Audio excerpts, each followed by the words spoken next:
time for another Flashpoint Q&A. Only slightly delayed today, but still we're going to be here for the entire time. So we will give you the full hour. Obviously, we have a lot to talk about today when it comes to the announcement of Flashpoint 2. We also have Snappi here and vENdetta, who has just been announced as Dignitas' new coach to replace fifflaren. So let's start there, vENdetta. Why are you Dignitas' coach now, and where is fifflaren going? Because he is taking on a new role also within Dignitas. I guess multiple different reasons for me ending up as a head coach. I previously worked as the analyst for the team while Fiff was the head coach, and just having been, I guess, pretty involved in the entire process of that team from about February. It felt like a bit of a natural process in that sense. So when Fiff told the guys that he's taking a step down, or he's taking a step away from coaching due to his new role within Dignitas, that my name was the first one to come up. So just kind of went naturally in that sense. And Fiff right now, I'm probably going to butcher his exact title, but if it's VP of esports or just general manager of everything esports at Dignitas, something to that effect, that's kind of what he's gone into now. So it's more of a management type of role. Excellent. So we're going to start taking questions from you guys in the chat. If you would like to start dropping them in about Flashpoint 2, about vENdetta, about Snappi. These are all questions that we will answer. And we'll start with one for you, Snappi. What happened with EspiranTo and him not being in IEM Beijing open qualifiers? Is that something you can actually talk about? Yeah, I guess so. It's just a private matter. He needed 2 or 3 weeks off at some point, and we figured before Flashpoint and some of the other tournaments coming up, it would be better for us to have him. He's going to come back and start practicing with us again on Monday. So it's just we needed to give him 2 or 3 weeks off, and obviously it's not ideal, but at the end of the day, this was the best time to do it. So we just had to play without him for a few weeks, and that's it. Nothing. There's nothing hidden. So yeah, that's it really. Fair enough. Easy to answer. When will invites to the qualifier be announced? We are going to finalize those probably after this show. So we've had a lot of interest from teams that are currently within the top 20. It's been good. I think we'll field a significantly stronger level of competition than Flashpoint 1. And so we'll be announcing all of that as we get rolling. Our closed qualifier will be broadcast next week from the 12th to 14th of October. So many of those teams will be competing in that closed qualifier. So you can start watching some Flashpoint content right away. How do you plan on having NA and EU teams compete in Flashpoint 2? Good question. So most of our teams are in EU right now. The teams that are not in EU will be coming to London, where we have the studio, and playing out of London, or some of them might decide to go elsewhere in Europe, but everyone will be in Europe for Flashpoint 2. But we can't run a North American qualifier, unfortunately, for this event. So that's kind of where we're at with that right now. vENdetta, where are you going to be? Are you flying out? As far as I know, I'm gonna stay put. So no real logistic issue for me in that sense. That's as far as I know. Who knows? Things might change depending on how things develop. But as far as I know right now, I'm staying put. Yep. So most teams will be playing from their homes, if they are in Europe, or if they choose their own bootcamp facility, or playing out of London. And all talent will be in London. I'm going to have to leave in a couple weeks because I will have to do a 2-week quarantine coming from America. So I will be stuck in an apartment for 2 weeks before we can get live. Did the land bubble fall apart due to a second wave emerging? So there's a lot of logistic issues with the bubble. So first off, ensuring safety with that many people is very challenging. It's also very expensive. we also had, when faced with trying to put this together, there are more and more countries that are being added to the UK quarantine list as time goes on. For example, like Denmark was just added. It looks like Sweden might be added soon. So we just didn't know. It was very hard to figure out how to get the players there, because every time, like when the UK would change it, they will change it in like 48 hours, and then anyone coming from those countries now, by the way, yeah, they can do it at any time. Keep updating it every day in theory, yeah. So like every day that passes is another day that a country randomly might get added to the quarantine list, which means that everyone would have to quarantine for 2 weeks. So plans, when we were discussing of like, well, what happens if, you know, we are scheduling these players to come in on X date? How are we going to operate a LAN in the best way possible if we have to quarantine them? Does that mean that we're quarantining them for the group stages, right? Because we have 2 weeks of groups. So are we going to put all the players in like hotel rooms or apartments and like play online for groups, and then by the time they're done with quarantine, head to LAN, but only for a week? So it started to get super dicey. And unfortunately, I think the reality is that unless, you know, you're going to do that 2-week quarantine for everyone in advance, like we saw for Riot and League of Legends for Worlds, then it's very difficult. And if we were a major, I think we might consider doing that, right? But the scope of this event is nowhere near the scope of things like the League of Legends World Championships. So. It was already a somewhat compromised event anyway. Like the time meant we'd had to cut the format down. So like, as Monty's saying, it wasn't worth just going like all out and just risking everything for this one. Yeah. I'd also throw in a couple of other factors. Like one, every one of those bubbles you're thinking of, NFL bubble, NHL bubble, NBA, they're all the same fucking country. They already live there. Yeah. No one's traveling anywhere. Like, so a guy in theory could drive on a bus into the event. Like the problem is, as Monty says, we hold it in the UK because it's the easiest to get Americans into, but it wouldn't matter where you held it in Europe. Every country is going to have this constantly like shifting landscape of, is this country allowed in now, or do they have a quarantine, or are they back? Like, and so as a result, like the logistics were very difficult. And secondly, the other angle I would throw in, which did end up being a problem, is it also made it constantly impossible to know which teams of the invited teams were definitely available, because at the same time we were trying to secure them, everyone at the moment is playing every tournament online. So you would have like, yeah, but I'm about to just sign up to this one. Oh, but now the major's gone. Now this event's available. So basically, unfortunately, for someone to commit to only doing a LAN for us made it super hard if there was 2 other tournaments they need to play before and after or in the week between. So it basically just factors that no one could have like taken into account. Like if people are wondering again, well then why is the NBA doing it as well? If I had $1 billion already secured in like ad sales, I'd probably go ahead and do the LAN as well, guys. But bear in mind, at the moment I have, let me check, like fucking almost no sponsors. If the costs score 10x, I have to say no. I have to do it online, don't I? Yeah. Unless some straight fire like super rich philanthropist wants to, you know, hook it up. Sorry, for this one's gonna have to be online, I'm afraid. It's also like, the question comes down to this, guys. Would you rather have us spend way more money on making sure this is a LAN, or take that money and spend it on cooler shit when we can have LANs again, right? It's just a question of like, truly, is this the best use of a very large amount of money?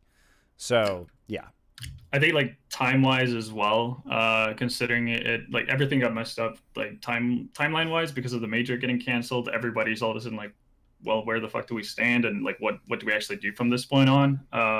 Like you might end up in a situation where, again, if you have to go through all of the quarantine phases and, you know, go through with following proper procedure, you might end up having to basically finish off the event towards the tail end of December, which also means that everybody who attended, because UK to a lot of other teams would have been, you know, a flagged country, would then have to be quarantined for Christmas, New Year's, like, and that's like a given the year we already had, that's a bit of a social disaster, because that's, you know, probably one of the few occasions where people are actually willing to be like, okay, I can spend time with family now. Correct.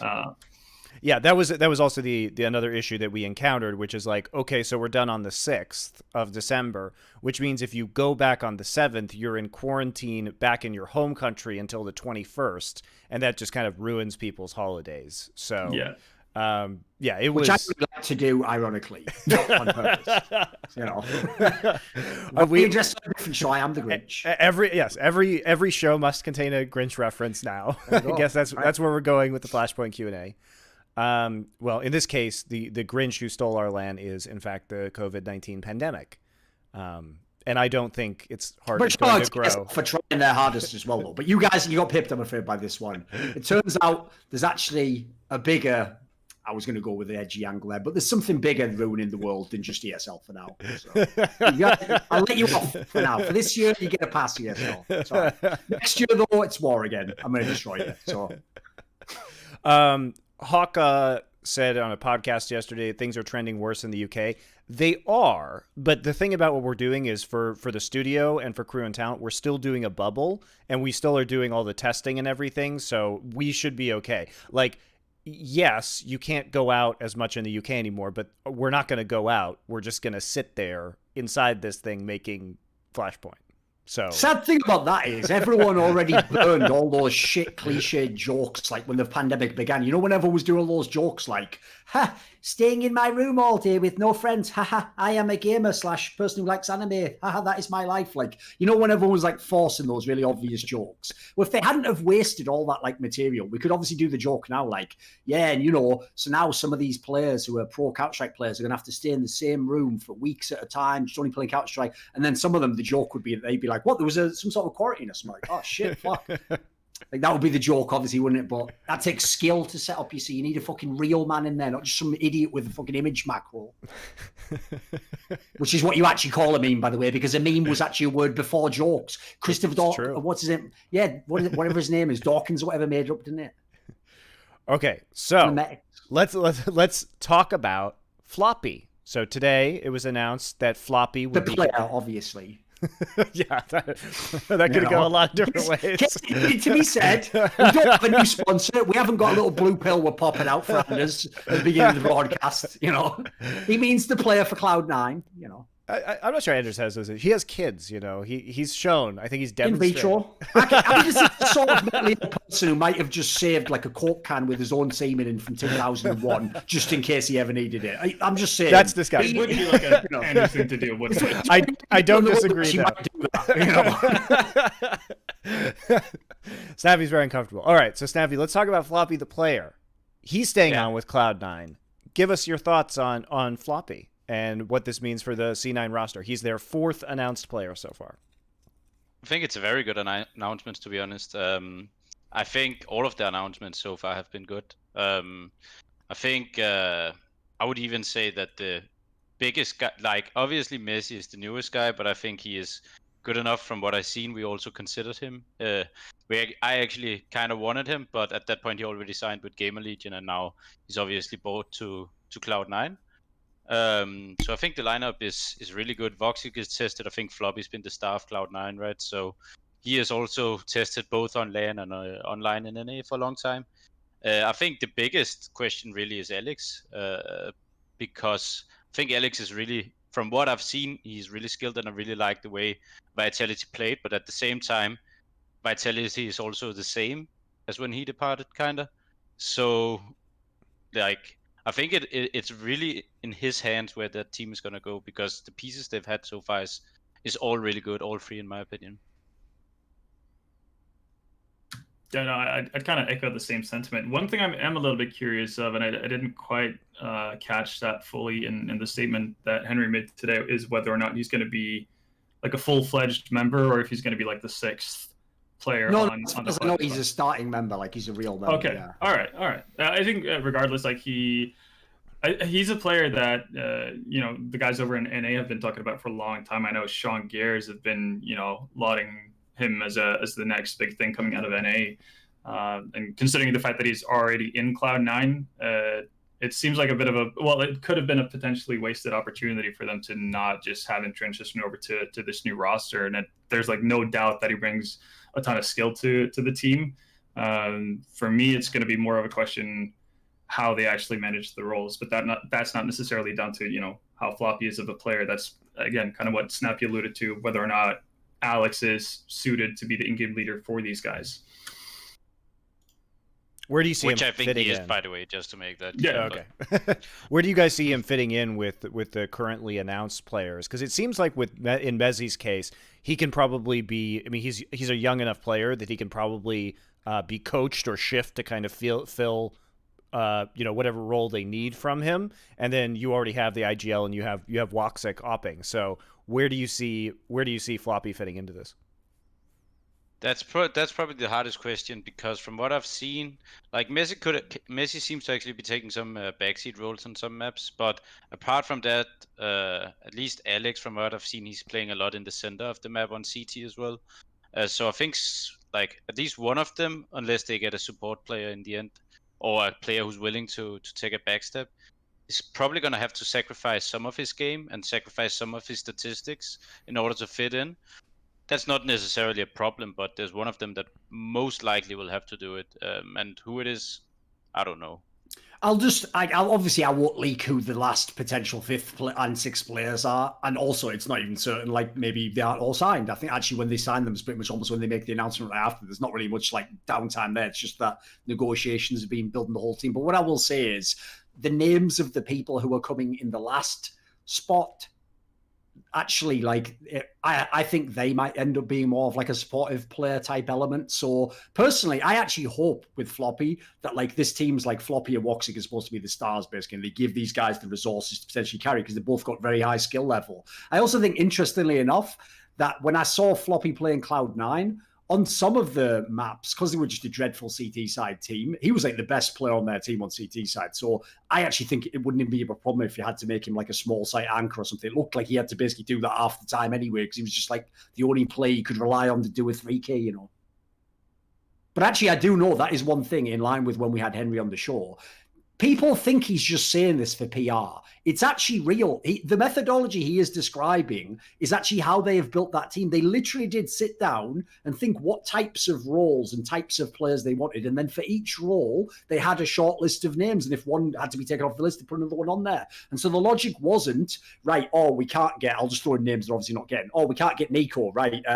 Go and get Kenny S. Like, it wasn't like some ridiculous, like, whoa, there's not even any like connection between those two players. The logic was, if player X isn't available. So, for example, this is just a random, I'll give you just an analogy. If Alex hadn't been available, I think they probably would have gone for like, maybe it would have been Snappi, maybe it would have been Lecro, one of the other IGLs available. Like, they actually had like a logic as to how they were trying to build the team. So, to me, that's actually the best part, because along the way, they have lost some of the names they thought they were going to get, or that was their favorite person to do that role. But because they're trying to build it along like a set structure, it actually still makes sense, the lineups that I've heard floated to me, at least, who the lineup's going to be. So I'm very interested to see it, because I feel like whether it succeeds to its own potential or not, to me, this could be the future how you make teams in Counter-Strike, which I think is a really exciting prospect. Because before, realistically, it was just the players. It was people like Snappi, if he was the in-game leader, he just basically picked who we wanted to join and who we want to leave, you know, which is, if the in-game leader is brilliant, that might work, but it's not sports, is it? Like, it would be ridiculous in sports if the player just picked everyone.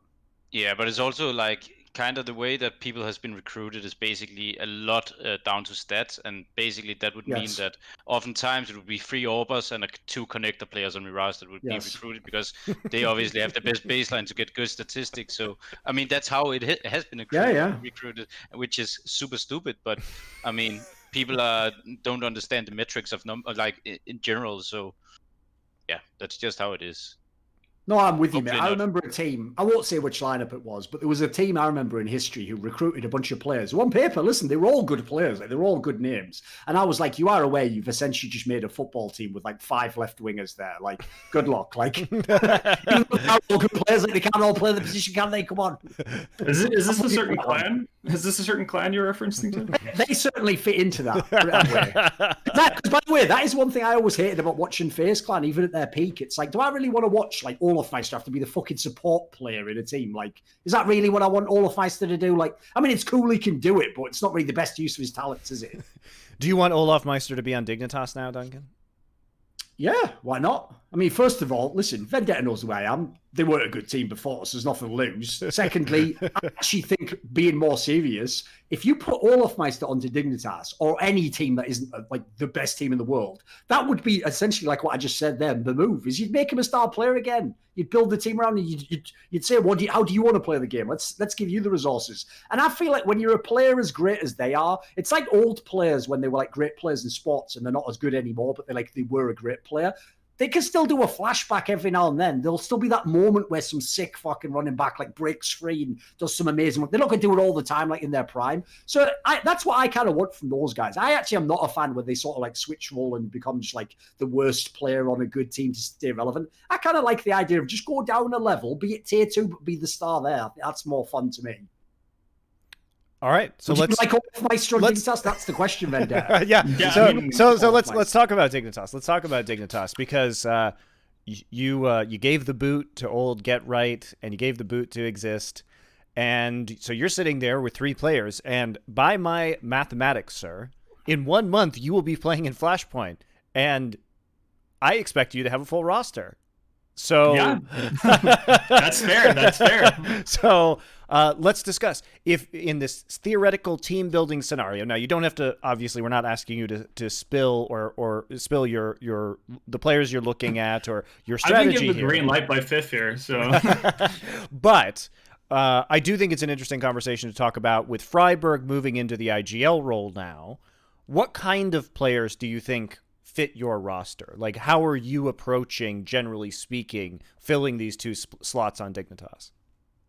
I could say that by moving Freiburg into the in-game leader role, it made it significantly easier for us to look for potential replacements, because now we don't necessarily need someone who's necessarily like a technical player or somebody who is, I guess, that headstrong, or the guy who outsmarts everyone. You don't necessarily need that. A lot of the issues we ran into during the string with the old lineup is at times just lacking firepower. It could be lacking firepower. It could be sloppy comms, that kind of stuff. And you don't necessarily need just a complete genius to get that back on track. So for us right now, again, we made a short list of players we wanted. We've talked to several organizations about their availability and whatnot, and so on. But the general gist of it is just we need players who can fire back harder,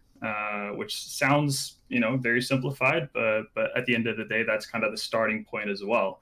I think we've been actually quite lucky with having Freiburg being open to take that role as an in-game leader right now, because through practice, even after we made the change before we did the actual roster changes, he's shown definite promise. And this is a guy who had the benefit, unlike the others who were in the team, of actually playing outside of that tiny little Swedish bubble that they did for so many years. So he has, different impulses as to how the game can be played. He reads the game in a much different way than what the others do. And I think just his Danish influence from playing in Heroic and so on, and even just having a go at being an in-game leader in Optic, even though that didn't necessarily go to, to the skies and beyond. I think we're in a really good place in that way. And when it comes to finding new players, it's always going to be challenging to find someone that you can afford,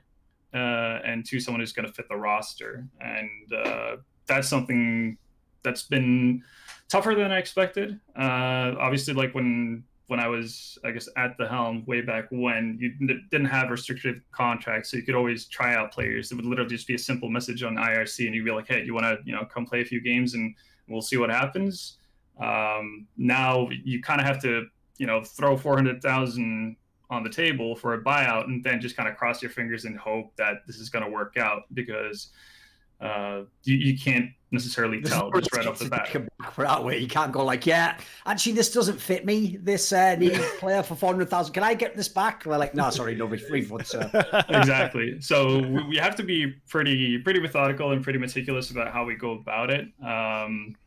And we've tried like players who are available, who aren't necessarily restricted by contracts and so on. And again, we've checked around pretty much, and I've been positively surprised by how many players of high caliber have been open to the idea as well. But again, there's not just us wanting him or wanting a player to come to us that needs to happen. It needs to be working on an org level and all of that kind of stuff as well. How wide a net are you casting? Are you looking at all of EU? I mean, you have Scandinavia, all of EU, whole world. To be able to speak Swedish, is that a requirement, for example? Basically, we're holding it to, or we're keeping it to Scandinavia, and that's partly off of the experience that the guys had from the first season of Flashpoint, where they had to play with Guardian as a stand-in. And again, considering the fact that throughout the previous lineups past or history, one of the issues that we ran into is comms kind of just collapsing at times, which will obviously lose you rounds when you're playing against really good teams.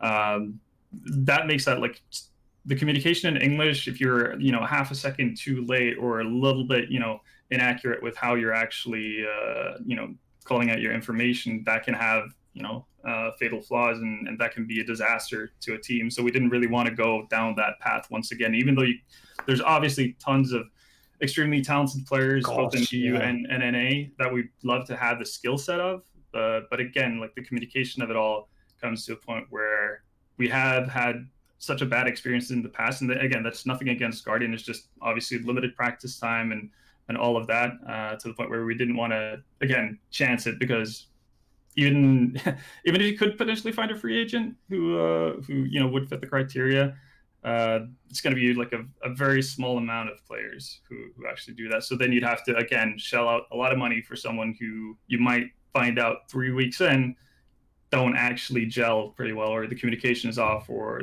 stuff just doesn't fit. So how have you dealt with that, Snappi? In terms of, because Contact famously has a lineup from all over the place. So do you feel like you have those same communication issues, or has that been an issue, especially for you as the IGL, right?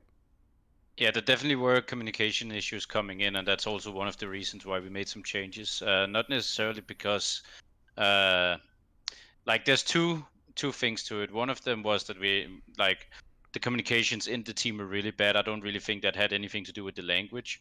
But then on top of that, and this is, I guess, harder to fix, but we are getting better and better at it, is that suddenly in an international team coming from five different areas, you have callouts that are different for every single position.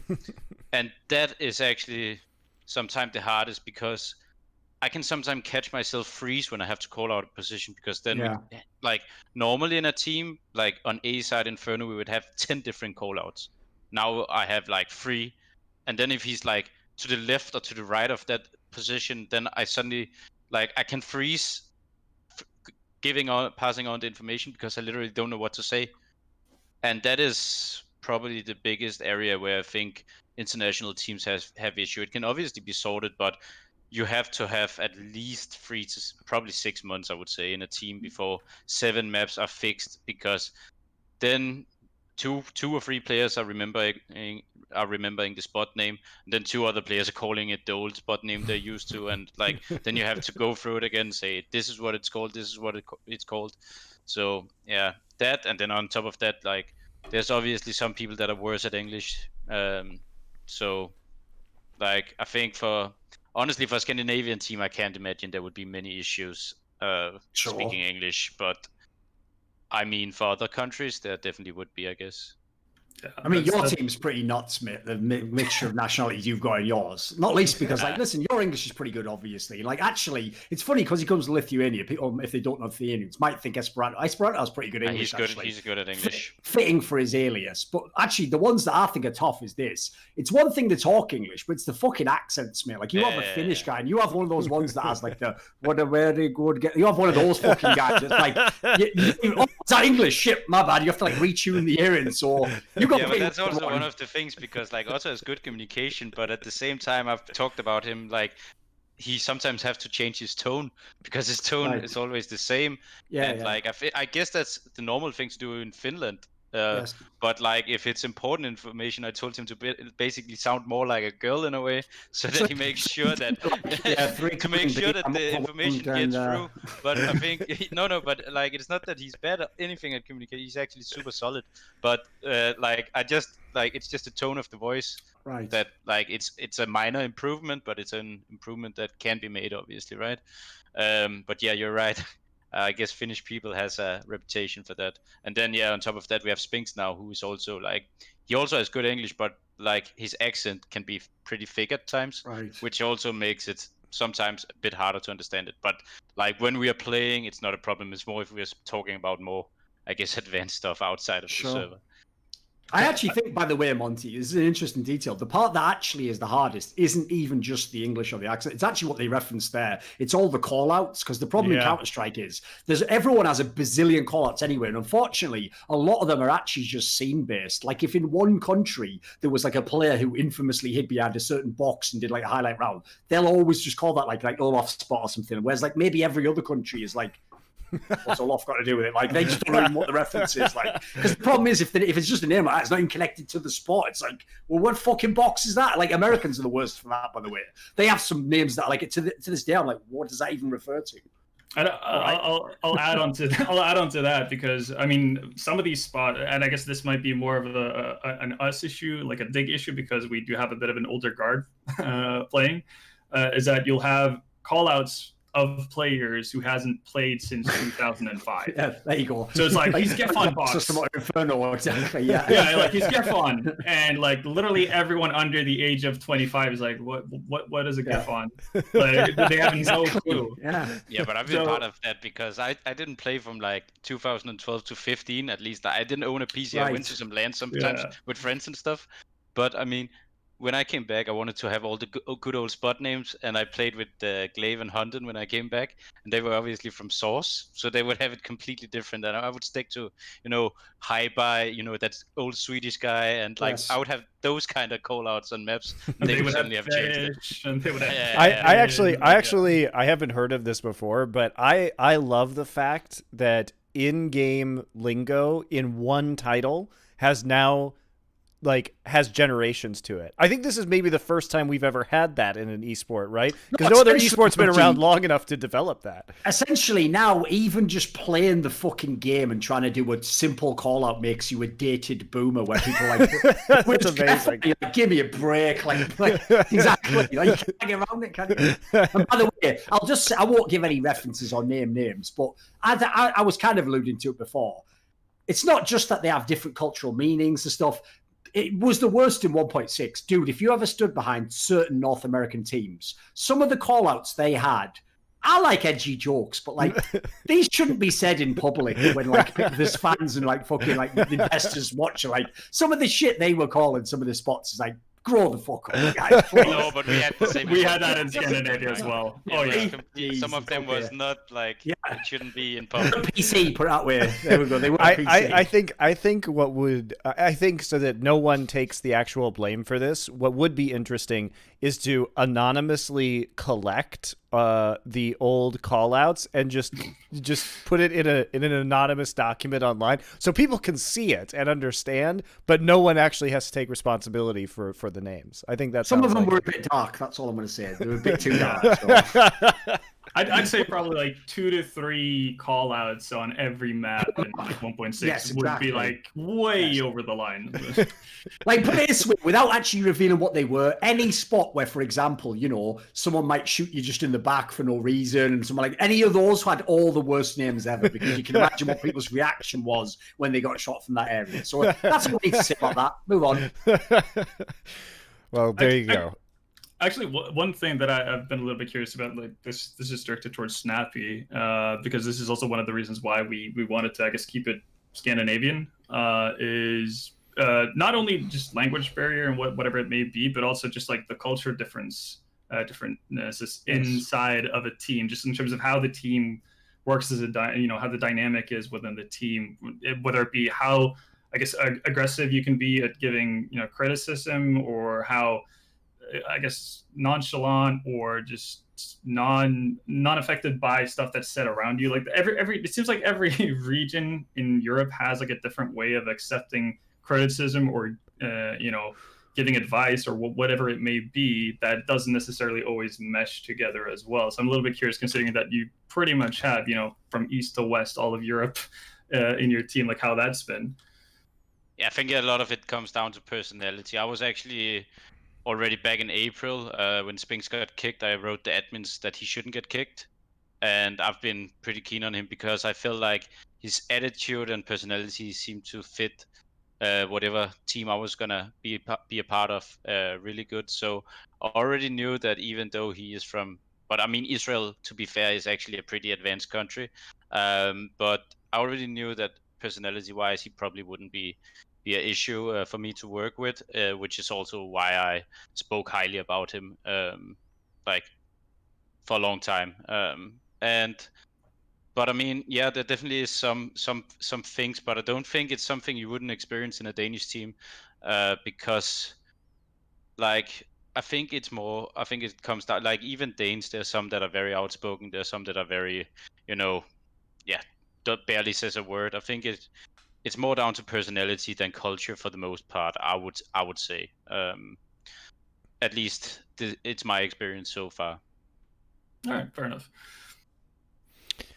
Question that we had earlier in chat about Flashpoint content. So somebody had talked about how Alex and Freiberg had been tweeting about content that we're making.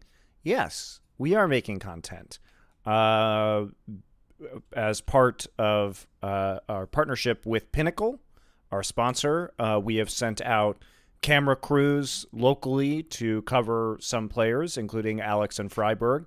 And we're doing some really in-depth features on those players. So I think you could probably expect those features to be like, 15 minutes long or so, somewhere in like the 12 to 15 minute range. So we are delivering on our promise to get you guys some really, really high-end features. Thorin's been doing interviews for them. We're setting up a bunch of interviews, includes interviews with their family members.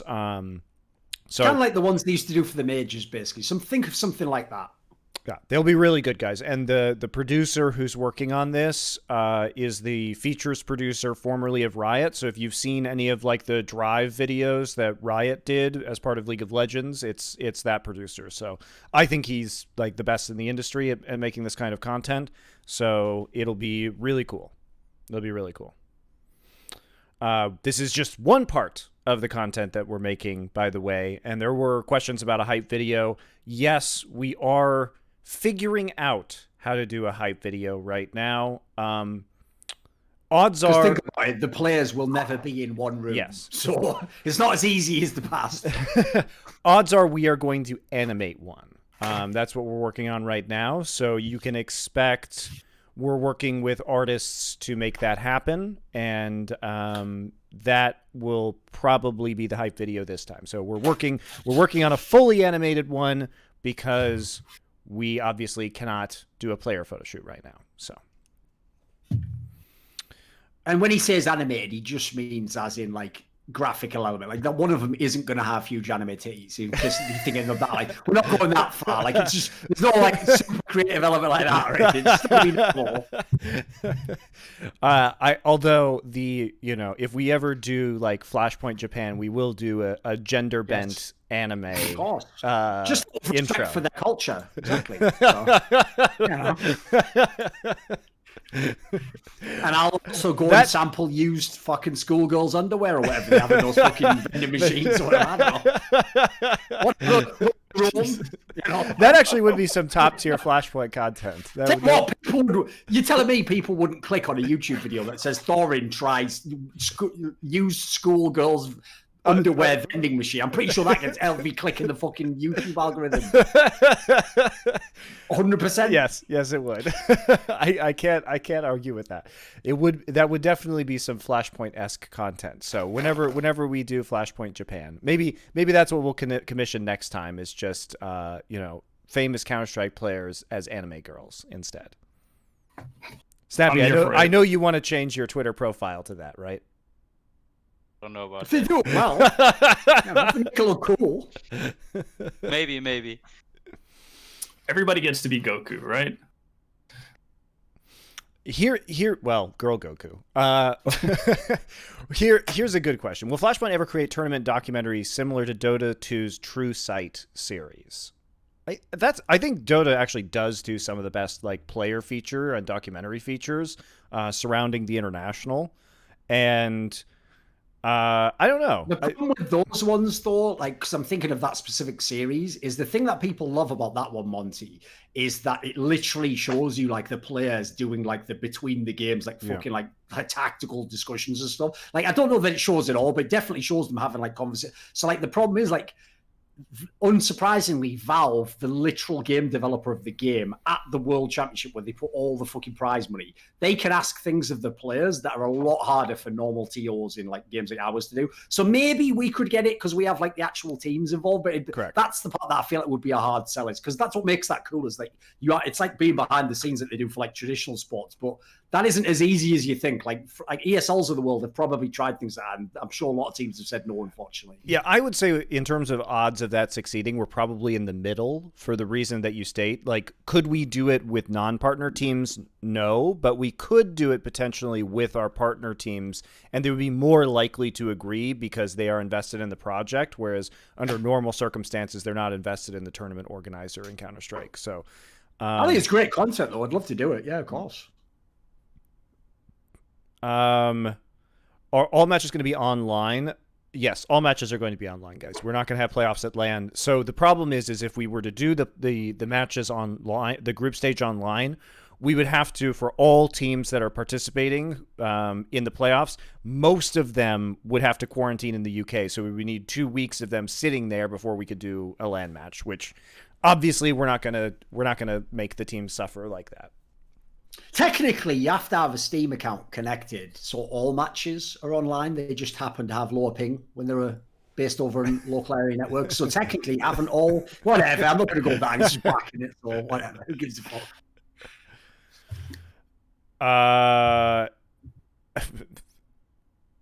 That's a. You know, by the way, I'll give it someone an aside. No one's even thought of in this particular period. Is, believe it or not, if there was ever going to be a scenario like this where all competition had to go online, CSGO is the perfect time for it to happen, by the way. Because one thing I always found very impressive actually about CSGO, I remember asking loads of the pros in the early days, in theory, ping isn't as big a deal in CSGO as it was in the past versions of Counter-Strike. Like in CS 1.6, most famously, if you were literally the team from Finland practicing the team from Sweden, if the team from Sweden had 5 ping and you had 10, that literally would give them an edge. Like that would be like enough that they might just like win most of the scrims. Whereas like actually in CSGO, I mean, you can talk to it, Snappi. I've heard it's like it's way more forgiving in that regard. Like you can sort of have like 20 ping more and still not like terrible, right? It's a lot more forgiving because I remember like I would say that if we had a below 20 ping, it would be fine. But you could actually feel the difference if you were on 5 ping, and I don't really think I can feel the difference from 5 to 20 in CSGO. But I remember I had bad routing to one particular area in Sweden, and oftentimes that would get chosen because you would go to 3 different servers, then you would take a picture of the scoreboard, and then the average ping would be calculated for each team, and you would choose the server based on that. But in Denmark, we always had good internet, but when we had to go to that particular server, my teammates would have 5 and I would have 50. And that would actually be really hard to play at in 1.6. But now when I'm playing with Otto and EspiranTo, they have 40, 50 ping a lot of the time. They say they can actually feel that, and I think like when you get to that point, you can probably feel a little bit. But Spinks has 80 when we play online, and that he can definitely feel it. Respect. Like when you get to that level, because I also, when I joined Optic, we played, we had to play to the North American servers. And the North Americans were just, some of the teams were some pricks. Like they literally chose the server, they banned the servers on the East Coast to make us play on Texas servers. So we would have 150 ping instead of 120, as if it weren't bad enough already.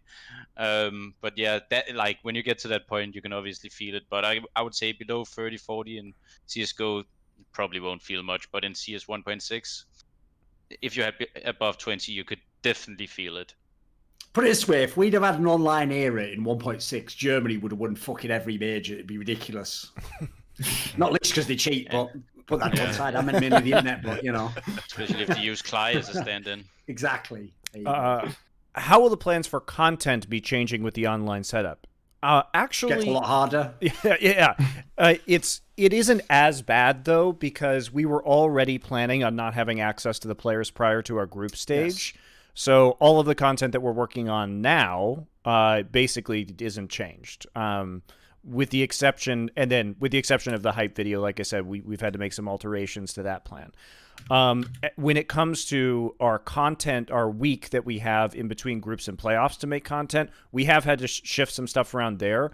But similarly to the way that we are doing the features on Alex and Freiberg by sending camera crews to them, and then, doing it outside or in an environment where the players feel comfortable, we are likely to send camera crews to our playoff teams and get content during that week so that we can have better features available for the actual total playoff run and interviews with the players. So, I think that as far as online events go, we will have by far the best production and content in Counter-Strike. I'm not even...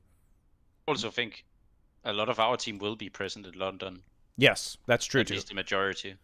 We're talking to you guys right now. Obviously, some of the NA teams as well. For you guys, it's important because of Spinks being in Israel. Yeah. So we are discussing and seeing, how many of the players are going to be in London. Probably not that many, but it's probably going to be some combination of Contact, Genji, and Envy. It's going to be a dream for Spinks to be able to play with anything less than 50 ping. It's going to be so good. I'm looking forward to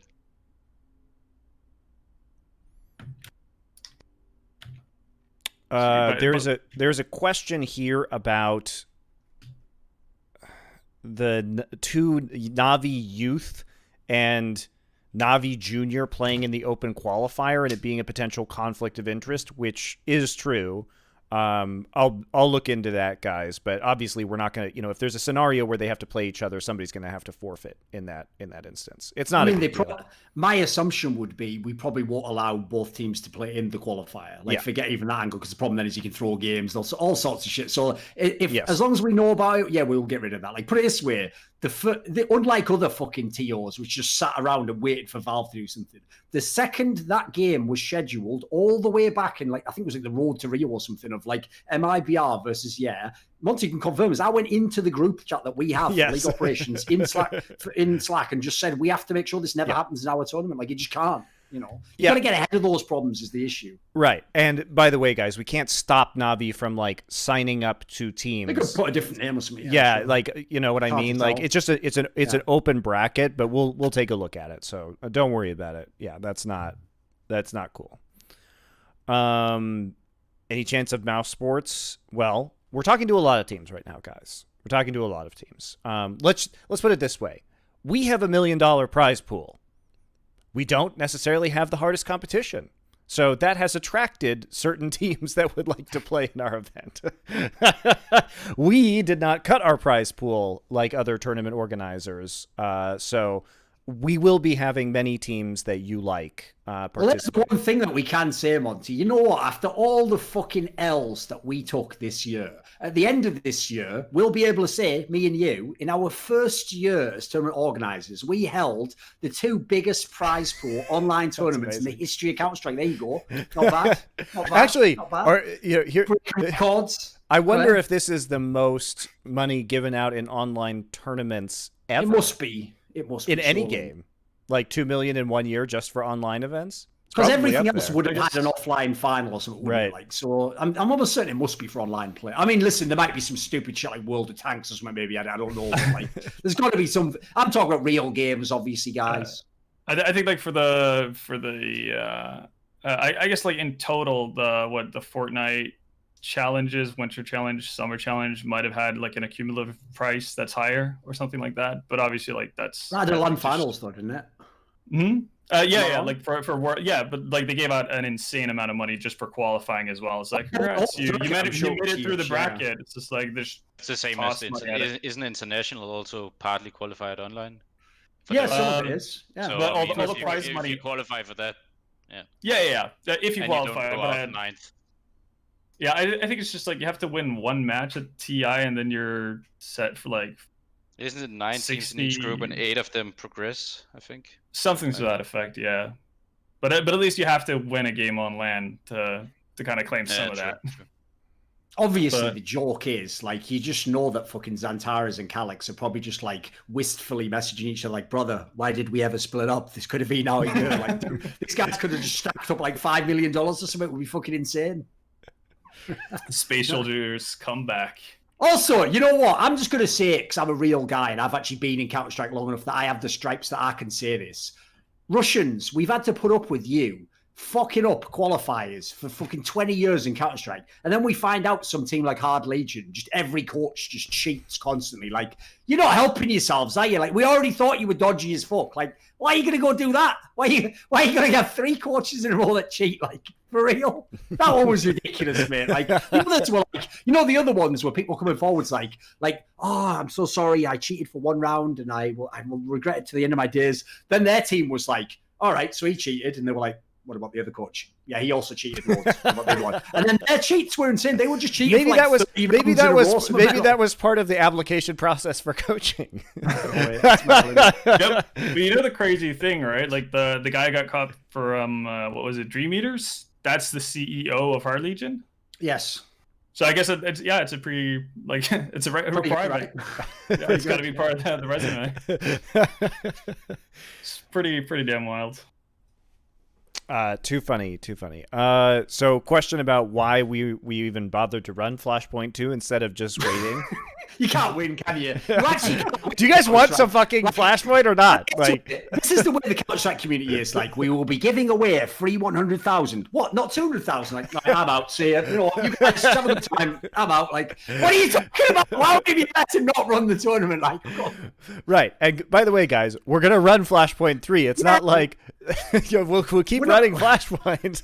So you can your choice was either have a Flashpoint or don't have a Flashpoint this year. Yeah. Not that if we do this one, there won't be a Flashpoint 3. Hopefully, by next spring or early summer, when we do Flashpoint 3, the pandemic will not be so severe, and we'll be able to have a LAN again, and then we'll do LAN. And that's why, guys, this is why we don't necessarily, as we alluded to earlier, want to use all of those resources to create a bubble and have it land this time, because when we have lands in the future, we can do even cooler stuff with that money, right? It's like, how much awesome shit can I buy for these dollars? And the amount of awesome shit you can buy for dollars in a pandemic turns out to be not very... It's very low, right? Whereas awesome shit I can buy with a bunch of dollars not in a pandemic, well, it's much better, right? So, value, guys. Yes, people are tired of online. We're all tired of online, guys. Yeah, what choice do we have? I don't know. Like, listen, I can't control quarantines in the governments, guys. What choice do I have? Look, and the reason why we're even doing this in London in the first place is because we have this problem right now. The problem goes something like this. I'm American. I can't travel to Europe right now. Thorin is European. He cannot travel to America right now. Like, that's just how it works. So the only place that we can all go and get into the country is the UK. So thank you, United Kingdom. But even then, some of us, like me, are going to have to undergo a 2-week quarantine. And some people coming from countries like Denmark or a variety of other nations are going to have to undergo these 2-week quarantines upon arrival. So this is we're trying to figure out even how to get talent into a studio for you guys. Like, can we even get the casters in a studio? So we've solved that problem, which, by the way, no one else is going to have as many casters and as much cool shit on camera in a studio as we will. So we're doing something here, okay? We're getting it as good as we possibly can be within reason at this event. This isn't like when ESL just has like 3 casters and it looks like fucking one of those like biodome experiments, like day 138. I have lost all track of time and what game is playing now. Like we're not doing Is that. Is it DreamHack or IEM? I forget which day it was because they just all run in an endless string of dates.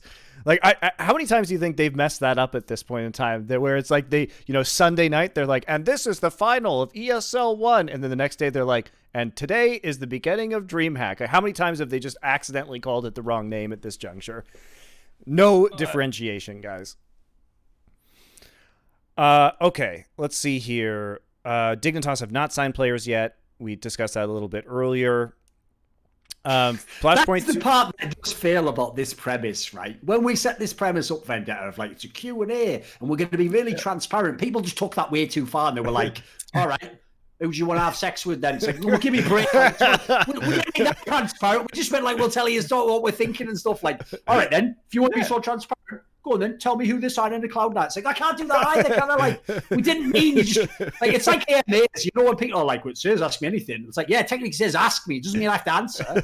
Yeah. It's like, give me your social security idea. Like, no, not doing that. But no, I mean, in terms of, I could say like, per this moment, we haven't fully signed anyone, but we have a pretty good idea of what players we want to sign.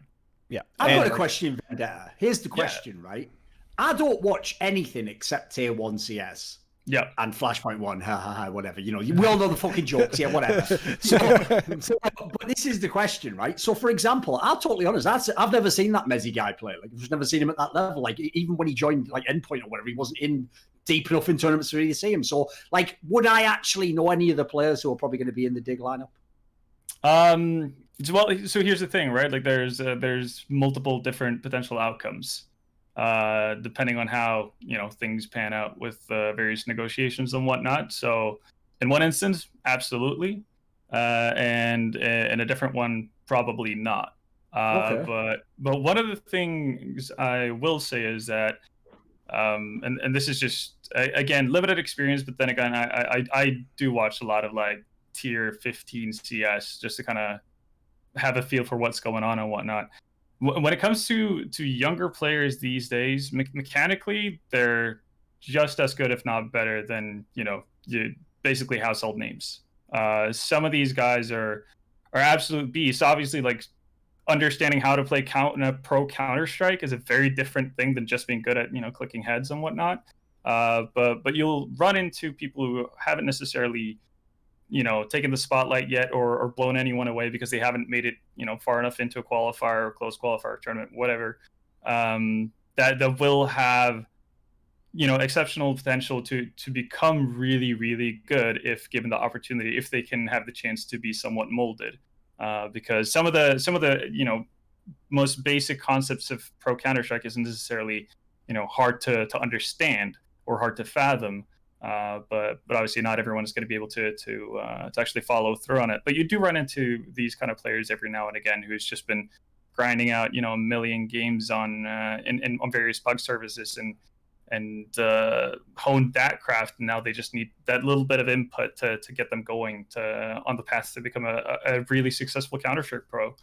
So I wouldn't be like too especially given I guess if you want to call it recent, from like 2017 and on, the recent development of what kind of players are actually coming to the limelight, you can't necessarily be too certain that just because they're not a household name, they're not going to do anything good. Like Rops is obviously like a prime example of that, Brokey as well.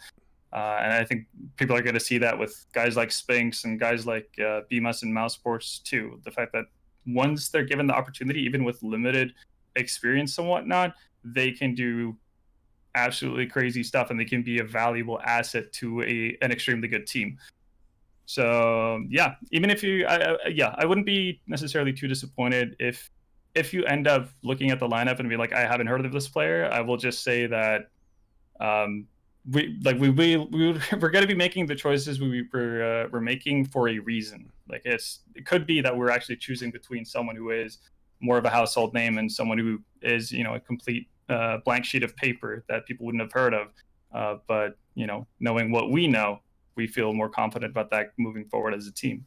See, it's obviously coach material. He already did a great job getting out ahead of that one. It's obvious they just signed a fucking no-name. So he's just this massive soliloquy about how just matter, the mechanical skills good. Like, but on the other hand, it could be household names. Like, all right, mate, I get it. You don't have to belabor the point. But they just gotta, just cover all bases. That's how it is. You know how it is. Okay. Like, it would be kind of great to be in a spot where you can kind of have like the tell-all podcast and be like, yeah, we're currently like this far in negotiations with this player, and the one thing that's holding us back is this and that, and I guess have that kind of transparency. But that's just not how the world works. I just meant from the angle of like, I actually think a lot of people are very confused with your team, because when most teams, it's obvious who they should sign. Like, here's the obvious player in their country's available. So for your team, the problem is most people don't really like. No one knows who the up and coming Swedish players are. We don't know which Scandinavian countries you'd consider. So I actually think people are pretty excited. Not like they don't think it's going to be the best players in the world, obviously, but like I don't even know who's available. So I don't know myself. I have no clue who's going to be in Dig. That's kind of the cool thing as well, though, considering people, are quite blank on who we should pick up and whatnot, because obviously, given the results that we had, people are probably not expecting us to have any sort of particular draw. Like, how are we going to get, let's say, like, obviously hypothetical, just to preface that, but like, what's to say like Crimson Brolin couldn't come over? Like, and if you couple that with Forrest and Holzerk and Freiberg as an in-game leader, you're still going to have a really, really, really good team, right? And I think people would be surprised by the names that have actually shown interest in actually being a part of it. And again, like I think people understand, especially because, yes, even though official results hasn't necessarily been up to the standard that we would have liked, people play each other each and every day in practice. You still see that like some of these players still have it in them. They aren't just like here for that kind of like what do they call it? Basically the lap you do after having won a race, victory lap. Yeah, the victory lap, right? So they're not here just to cash in, a nice monthly salary. They're here to compete, because that's what's driven them to the point where they can be in this situation. That's because they've wanted to compete the entire time and they're not tired of it. But if you sign a younger player who has no experience just coming from FPL, it's probably also a easier gamble at the moment with everything online, because part of when you sign a new player is also testing him on LAN. But right now there is no LAN, so it's a lot easier to just get a guy into the team and get him confident, and then eventually he's gonna have to stand the test on LAN. But I mean, most players do, but like there is also the odd one like out an easier transition for sure. And obviously like the non-LAN environment wasn't necessarily beneficial for us as a team as well. When you look at the players we had, it's 4 players that pretty much lived at LAN events for the past 8 years or more. So for them going back to an online era is not their forte. But yeah, no, you're absolutely correct. Like for a newer talent, this is going to be a much smoother transition into Pro CS, where you're allowed to have your fuck ups, you're allowed to mess up, but you're gonna also have more official matches to learn off of as well, because there's a lot more packed of a schedule because of it's all online than what it would have been otherwise. Yep. And just we'll wrap this up, guys, because we've been on here for an hour now, and I don't want to take any more of your time. But there are some quick questions we can answer. So, new C9 roster going to be competing in this? Yes, this will be the debut, as far as I'm aware, of the new Cloud9 roster. That's what they have told us. So every partner team, with the exception, I believe, of FPX, will have a team in Flashpoint 2, and I think actually. It remains to be seen who it is, but I think a different team will just take FPX's spot for this tournament. So everyone will. And that team is already locked in. If people are looking at lineups that don't have all the names listed, they're going to have someone. Yes. They will all have someone. Yes, they will all have. All of the partner teams will be fielding rosters except for FPX. FPX has given their slot to a different team that is in the HLTV top 20. Okay? And they are already confirmed. There will be many HLTV top 20 teams in this tournament. That's not one day, maybe even a partner team. Who knows? I don't want to dream too much. Hey, look, Cloud9. There are hope now that eventually they will be, of course. And we'll see if this Sphinx guy can do it for contact. And as you're saying, vENdetta, Dignitas, maybe going to be looking at some up-and-coming Scandinavian players as well. Listen, to be fair, I will just say Borup is in the #1 ranked team in the entire world right now. So anything is possible. Anything is possible. Remove all limitations. All limitations. All right. Well, thanks for joining us, Snappi and vENdetta. We'll end on that point. That seems like a nice note to end on. Needlessly flaming someone is seems very Flashpoint. So thanks guys for coming on. And we may not be back next week at this time because we do have our Flashpoint closed qualifiers the final day during this block next week. So we will announce on Twitter whether or not we are doing a Q&A next week. If not, the week after we will be back to talk about the qualified teams because we will know all the qualified teams and we should have hopefully announced all of the participating teams at that juncture. So regardless, see you in either a week or 2 weeks. And thanks a lot.